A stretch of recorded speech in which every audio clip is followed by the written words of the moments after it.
কেমন আছো প্রিয় শিক্ষার্থীরা?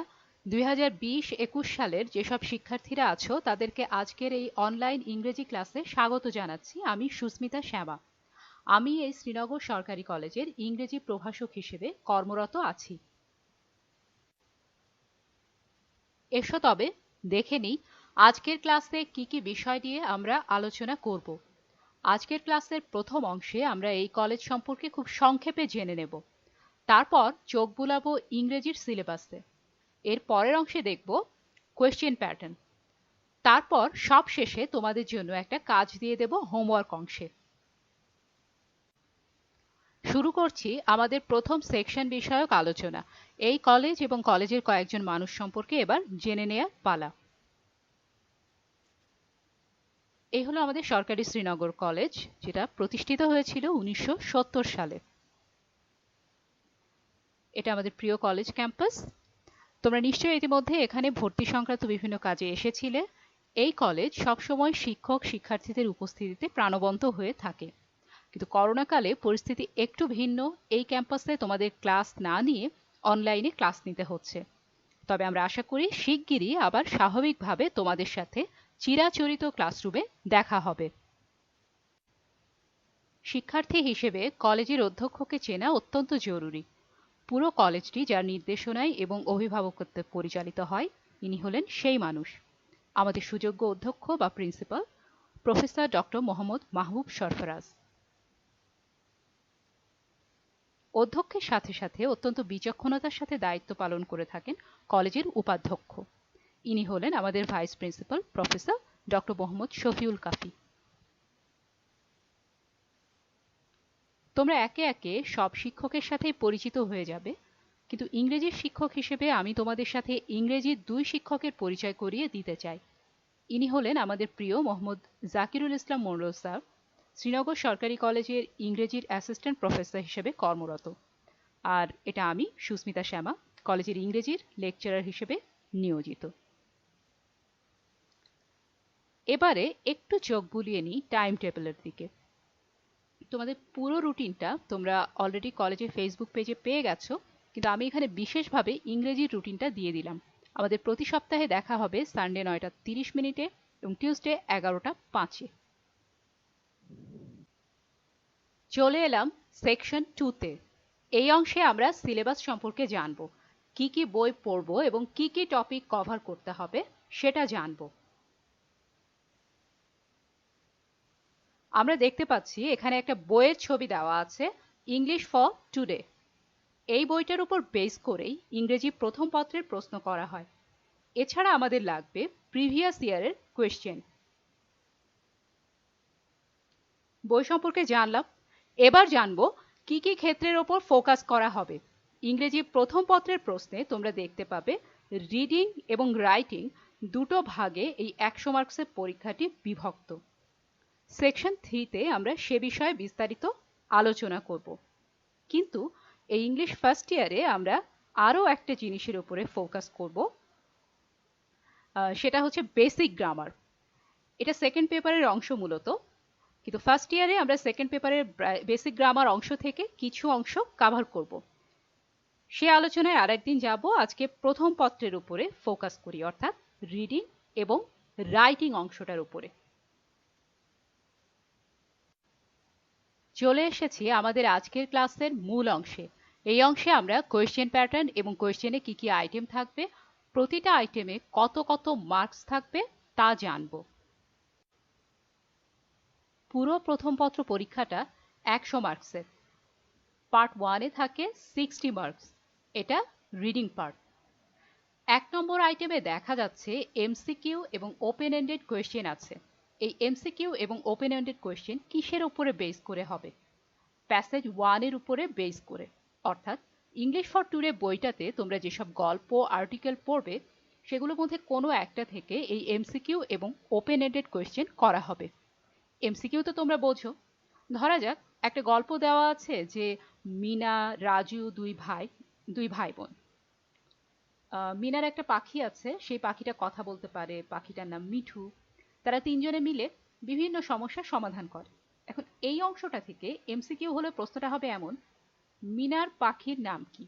Option A Raju, option B Mithu, option C Montu, option D Chintu. তুমি উপরের মিনার গল্পটা পড়ার পরে অবশ্যই বুঝতে পারবে যে সঠিক অপশন হলো বি নম্বর মিঠু। এই প্রশ্নটা ওপেন এন্ডেড কোয়েশ্চেন হিসেবে যদি আসে তাহলে হবে মিনার পাখি সম্পর্কে যা জানো লেখো।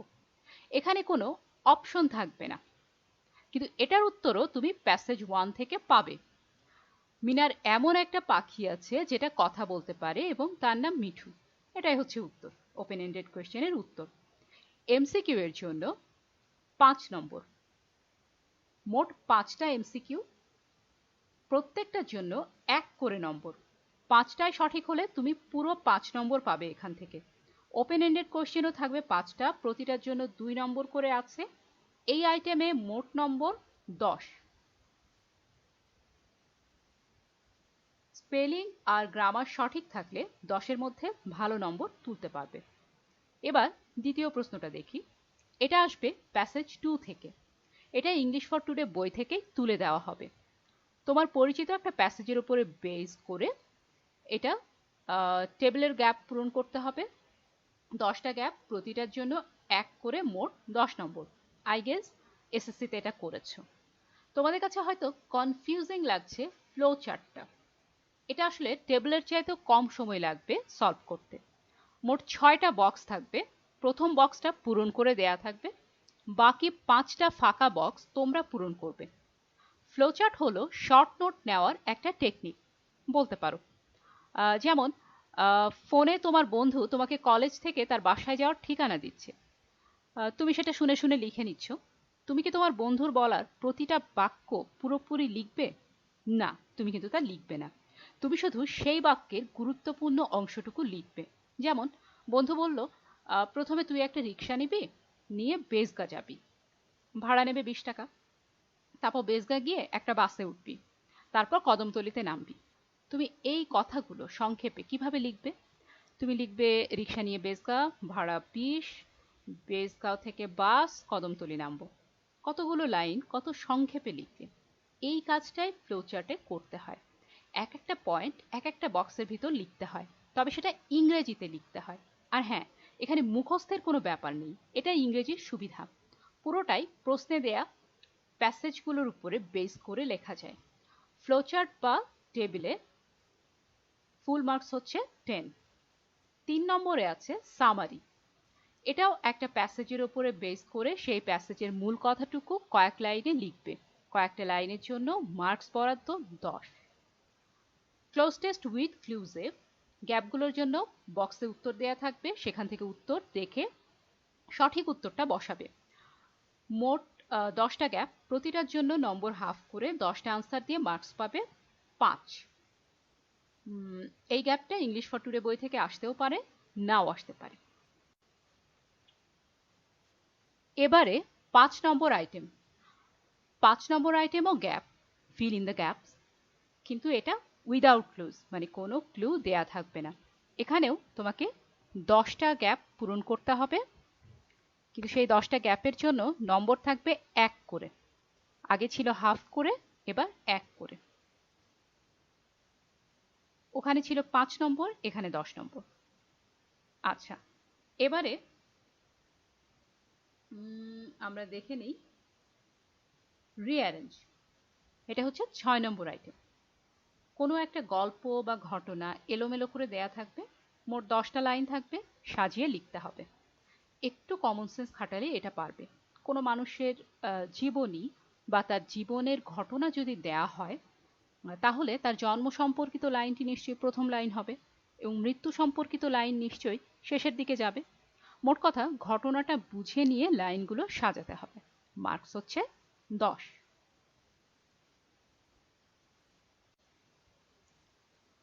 এবারে পার্ট 2, রাইটিং অংশের জন্য মার্কস মোট 40। রাইটিং অংশের প্রথম আইটেম হচ্ছে প্যারাগ্রাফ। এটা ইংলিশ ফর টুডে বই থেকে আসতে পারে, আবার বাইরে থেকেও আসতে পারে। ভয় পাওয়ার কিছু নেই, যদি বাইরে থেকে আসে তাহলে সেটা খুব কমন টপিক থেকে আসবে, যেমন environment pollution, air pollution, sound pollution. Already তোমরা এগুলো জানো, তাই না? আর আরেকটা গুড নিউজ হচ্ছে, এইসব প্যারাগ্রাফের জন্য আহ, তোমাকে জাস্ট টাইটেলটা দিয়ে দেওয়া হবে না যে তুমি এয়ার পলিউশনের উপরে একটা প্যারাগ্রাফ লেখো, এরকম কিন্তু না। তোমাকে টাইটেলটা দেয়া হবে যে এয়ার পলিউশনের উপরে একটা প্যারাগ্রাফ লেখো, তারপরে আরো 5টা প্রশ্ন থাকবে প্রায়। সেই 5টা প্রশ্ন থেকে কিন্তু তুমি অনেক ক্লু পাবে যে কিভাবে প্যারাগ্রাফটা ডেভেলপ করতে হবে। ওই প্রশ্নগুলোর উত্তর লিখলেই কিন্তু তোমার প্যারাগ্রাফটা হয়ে যাবে। যেমন food adulteration, English for today বইটাতে এই বিষয়ে একটা লেসন আছে। তুমি যদি সেটা নাও পড়ে থাকো, তবু যদি প্যারাগ্রাফ অংশে দেয়া প্রশ্নগুলো দেখো, তাহলে বুঝবে যে কি কি উত্তর দিতে হবে। যেমন প্রথম প্রশ্ন হলো হোয়াট ইজ ফুড অ্যাডাল্টারেশন, তার মানে প্রথমে ডেফিনেশন বা সংজ্ঞা দিতে হবে। তারপর লেখা আছে what are the harmful effects of that. এবার তুমি বুঝে গেলে জিনিসটা নিশ্চয়ই ভালো কিছু না, কারণ ক্ষতিকর প্রভাব কি কি তাই জানতে চাচ্ছে, হার্মফুল ইফেক্ট জানতে চাচ্ছে, তাই না? এর পরের প্রশ্নগুলো পড়লে আরো ধারণা হবে, তাই না? তাহলে এই প্রশ্নগুলোর উত্তর দিয়ে তুমি একটা প্যারাগ্রাফ লিখলে, তুমি যদি ধৈর্য ধরে মোটামুটি মূল বিষয়গুলো লেখো এবং সবচেয়ে বড় কথা প্রশ্নের উত্তরগুলো যদি তুমি টু দ্য পয়েন্ট দাও, তাহলে সেটার জন্য তোমার বরাদ্দ 10, তুমি 10-এর কাছাকাছি বেশ ভালো একটা নম্বর তুলতে পারবে। সেটার জন্য কিছু common topic, English for today বইটা সম্পর্কে খুব ভালো ধারণা থাকতে হবে, ক্লাসগুলো করতে হবে। আর যদি ইংলিশ ফর টুডের বাইরে থেকে আসে, সেটাও তুমি পারবে যদি তুমি প্রিভিয়াস ইয়ারের কোয়েশ্চেনগুলো একটু দেখে যাও। তোমার জানা বিষয়ের উপরেই লিখতে দেবে। আচ্ছা, এবার 8 নম্বর আইটেম। 8 নম্বরে একটা স্টোরি কয়েক লাইন লেখা থাকবে। আইটেমটার নাম হচ্ছে কমপ্লিট দ্য স্টোরি। একটা স্টোরি কয়েক লাইন লেখা থাকবে, তারপর বাকি অংশটা লেখা থাকবে না, সেটা তুমি সেই লাইনগুলো লিখে স্টোরিটাকে শেষ করবে। স্টোরিটা শুরু করে দেয়া থাকবে, তুমি শেষ করবে। এখন তোমার ভয় লাগতে পারে এই ভেবে যে আমি তো রাইটার না, আমি কিভাবে গল্প বানিয়ে বানিয়ে লিখবো। এই জন্যই বলছি প্রিভিয়াস ইয়ারের কোয়েশ্চেন দেখো, ভয় কেটে যাবে। কারণ এই কমপ্লিট দ্য স্টোরির জন্য জাস্ট কমন কয়েকটা টপিক থাকে, কমন কয়েকটা স্টোরি ঘুরিয়ে ফিরিয়ে প্রতি বছর সাধারণত আসে। যেমন ধরো তৃষ্ণার্ত কাকের গল্প, তুমি নিজেই একবার প্রিভিয়াস ইয়ারের কোয়েশ্চেনগুলো দেখো, তুমি দেখতে পাবে কতবার কত বোর্ডে এই একই গল্প এসেছে। এই গল্পটা ছোটবেলা থেকেই তোমার জানা, এটা কয়েক লাইন লেখা থাকবে প্রশ্নে, বাকিটা তুমি শেষ করবে। তুমি কি এই গল্পটা শোনোনি, যে একটা কাকের খুব পিপাসা লাগলো, তারপরে সে পানি খুঁজতে লাগলো গ্রীষ্মকালে, একটা কলসি দেখতে পেলো, কলসির ভিতরে কিছু পানি আছে, কিন্তু পানিটা এত নিচের দিকে যে সে পানিটা ছুঁতে পাচ্ছিল না, খেতে পাচ্ছিল না। তখন সে কলসির পাশে কিছু নুড়ি ছিল, সেই নুড়িগুলো নিয়ে কি করলো, কলসির ভিতরে রাখলো। এর ফলে পানি উপরে উঠে আসলো, সে খেয়ে ফেললো পানিটা। তো এই যে গল্পটা ছোটবেলা থেকে তুমি শুনছো, সেই গল্পটার প্রথম কয়েকটা লাইন থাকবে, তখন তুমি বুঝতে পারবে। তোমার যেহেতু গল্পটা জানা আছে, তুমি বাকি লাইনগুলো লিখবে। তোমার যদি প্রিভিয়াস ইয়ারের কোয়েশ্চেন ঘাটাঘাটি করা থাকে, তাহলে তুমি এই গল্পের এন্ডিংটা মোটামুটি কিভাবে সুন্দর করে লেখা আছে সেটাও তোমার একটা আইডিয়া থাকবে, তুমি তখন লিখে ফেলতে পারবে। কিন্তু যে জাস্ট এই ভয়টা নিয়ে পরীক্ষার হলে গেছে এবং ভেবেছে যে কখনোই কমপ্লিট দ্য স্টোরি পরিচিত কোনো টপিকের উপরে পাওয়া যায় না, এটা সম্পূর্ণ আননোন একটা জিনিস আসে, হায় হায় আমি কি করে উত্তর করব, এই ধরনের চিন্তা নিয়ে যারা যায়, তারা পরিচিত টপিকটা পেলেও তখন আর লিখতে পারে না এবং আফসোস থেকে যায় তার, হায় হায় এই গল্পটা তো আমি জানতাম, আমি যদি একটু দেখে আসতাম। এগুলো কিন্তু মুখস্থ করার কোনো বিষয় না, জাস্ট শুদ্ধ গ্রামারে তোমার জানা জিনিসটা লেখার জন্য তোমার বারবার একটা জিনিসের চোখ বুলাতে হবে। তার মানে এই না যে তুমি মুখস্থ করবে, ঠিক আছে? আচ্ছা, আর এখন তুমি জানতে চাইতে পারো যে একই গল্প মাঝে মাঝে কেন দেয়, বা আমার জানা গল্পই আসবে, এটা আপনি কেন বলছেন? কারণ পরীক্ষকের উদ্দেশ্য তোমাকে বিপদে ফেলা নয়। জাস্ট এই গল্পটাই তুমি যদি এই গল্পগুলো কমন, এই গল্পগুলো যদি তুমি শুদ্ধ বানান এবং শুদ্ধ গ্রামার দিয়ে লিখতে পারো, সেটা আমরা দেখবো যে তুমি এটা লিখতে পারো কিনা। তাই বেশি টেনশন করার দরকার নেই, এত কঠিন কিছু দেয়া হবে না যেটা তুমি কখনোই পারবে না। 9 নম্বর, ইমেল বা লেটার। এটা বুঝতেই পারছো, লেটার একটা ফ্রেন্ডের উদ্দেশ্যে হতে পারে, ইমেল হতে পারে, প্রফেশনাল কোনো ইমেল হতে পারে, কোনো পাবলিশারকে লেখার কথা বলতে পারে, বিজনেস ইমেল হতে পারে। এটাও যদি তুমি কয়েকটা প্রিভিয়াস ইয়ারের কোয়েশ্চেন দেখো তুমি বুঝতে পারবে। কয়েকটা ফরম্যাট একটু মাথায় গেঁথে নিলে এটা সুন্দর করে স্ট্রাকচার সাজিয়ে যদি তুমি লিখে ফেলো, এটার জন্য 5 নাম্বার পড়াতে। এরপরে পাই চার্ট বা গ্রাফ, এটা সবচাইতে ইজি আইটেম। এখান থেকে অনেক বেশি মার্ক ওঠানো সম্ভব। তোমরা কখনো ব্যাংকের চেক দেখেছো? ওখানে একই টাকার পরিমাণ দুইভাবে লিখতে হয়, একবার কথায় লেখো, একবার অঙ্কে লেখো। ধরো 10,000 টাকা তুমি একবার একের পিঠে কয়েকটা শূন্য দিয়ে লিখলে, সেটা হচ্ছে অঙ্কে লেখা। আবার যদি কথায় লিখতে হয় তাহলে তুমি বানান করে লিখলে দ তালব্য স 10 হয়াকার বর্গীয় জয়াকার র 10,000 টাকা মাত্র, এভাবে লিখলে, তাই না? একই ব্যাপার। ওরকম ভাবেই পাই চার্টে একই টপিক পাই চার্টে দেয়া থাকবে, সেটা চিত্রের মাধ্যমে, চার্টের মাধ্যমে অথবা গ্রাফের মাধ্যমে দেয়া থাকবে। সেই জিনিসটাকে তুমি কথায় লিখবে, জাস্ট দেখে দেখে।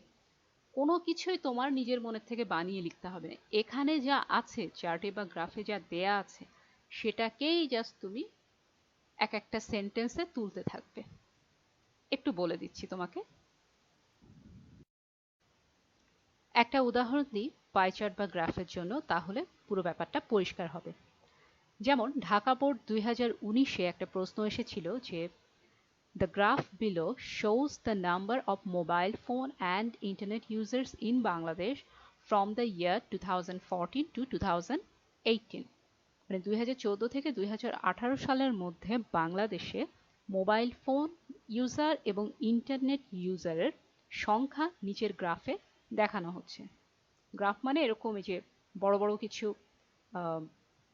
বারের মতো থাকে, সেরকম একটা গ্রাফ করা আছে এবং সেটাতে দেখা যাচ্ছে 2014 সালের সংখ্যাটা দেখা যাচ্ছে মোবাইল ফোন ইউজারের সংখ্যা 115, ইন্টারনেট ইউজারের সংখ্যা শুধু 15। 2015-তে আবার 2015 সালে গিয়ে মোবাইল ফোন ইউজারের সংখ্যা হয়ে গেল 122, ইন্টারনেট ইউজারের সংখ্যা হয়ে গেল 19, মানে বাড়লো, তাই তো? এভাবে করে 16 সালে বাড়লো, 17 সালে বাড়লো এবং ফাইনালি 2018 সালে গিয়ে দেখা গেল মোবাইল ফোন ইউজারের সংখ্যা 140 এবং ইন্টারনেট ইউজারের সংখ্যা 81। এটা বুঝতে পারছো তোমরা যে জাস্ট একটা কাল্পনিক সংখ্যা দেয়া হয়েছে। তো এই যে সংখ্যার কথাগুলো আমি তোমাকে কথাই বললাম বাংলায়, সেটাকে তারা চার্টের মাধ্যমে দেখিয়েছে। মোবাইল ফোন ইউজারের অংশটা ধরো সাদা রং করা আছে বারটাকে, আর ইন্টারনেট ইউজারের অংশটা কালো রঙের বার করা আছে।